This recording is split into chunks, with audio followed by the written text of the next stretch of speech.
Hey guys, if training your glutes and getting a good backside is important to you, then don't train them until you've watched this video.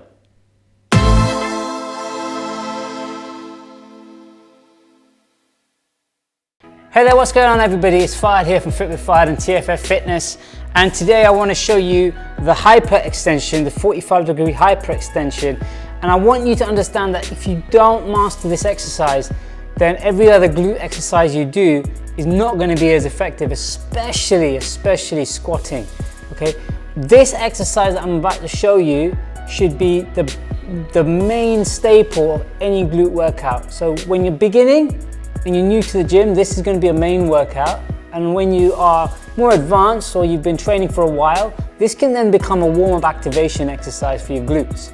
Now this is a hyperextension bench, sometimes called a Roman chair. You'll find them in gyms everywhere. Now, traditionally, you look at this piece of equipment and you tend to think it's a lower back training piece of apparatus. And you won't be wrong.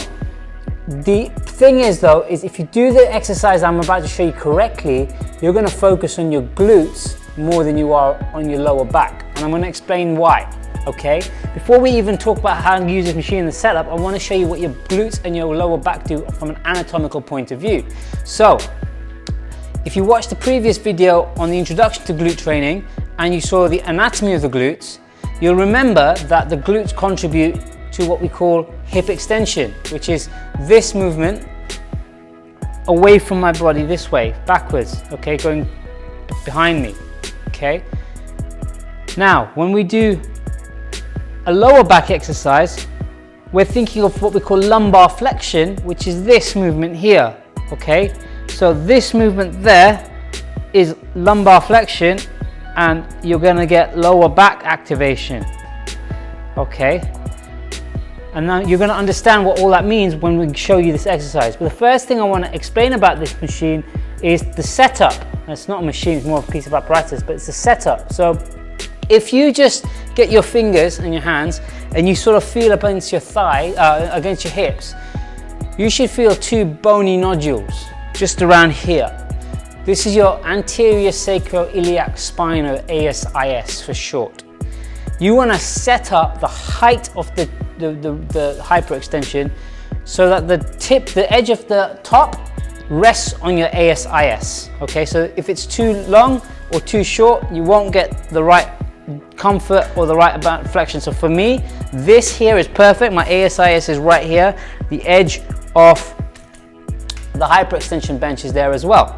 Okay, next thing I want to do is I want to make sure that my legs are turned out slightly outwards. What this does is allows me to contract my glutes in the fiber direction that they were designed to be contracted in. Again, watch the previous video if that makes no sense to you. Now, from this position, we want to get the hamstrings nice and activated. The way we do this is on the plate and this calf rest here, we want to push back against as hard as we can. When we push back against that as hard as we can, you should feel your your hamstrings get really rock hard and activated. The next thing we want to do from this position is we want to make sure our glutes are switched on. So we contract the glutes by squeezing them in the direction from here into here. So we're going diagonally in, we're clamping those glutes, and we got that position here. Now, the first thing you want to do, if you can, from the very basics, is to hold this position and the contraction in an isometric hold for about 10 to 15 seconds. If this becomes easy for you, you can then start adding movement. Now, when you go down, you don't want to go too far down. We're just going to go, so I've got a flat tabletop back. Now from this position, I want to come back up without using my lumbar spine and my lower back. So if I did a lower back exercise from here, it would look like this. I'd come up quite high, okay, and I feel that on my lower back because I'm using that lumbar flexion to bring me up.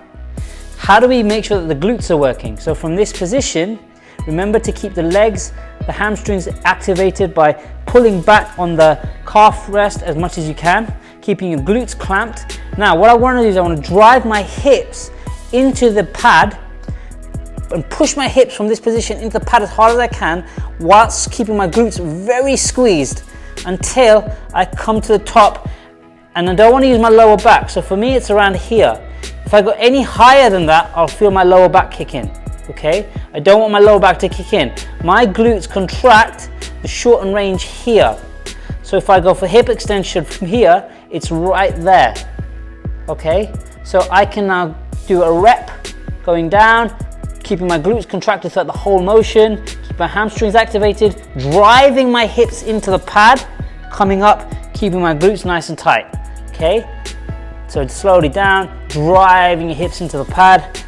Again, slowly down, driving your hips into the pad, okay? Now, if we want to make this exercise a little bit more advanced, we can add some load. So we can take a plate, and again, we can hold the isometric in this position here, and we can create movement by flexing and extending our hips, okay?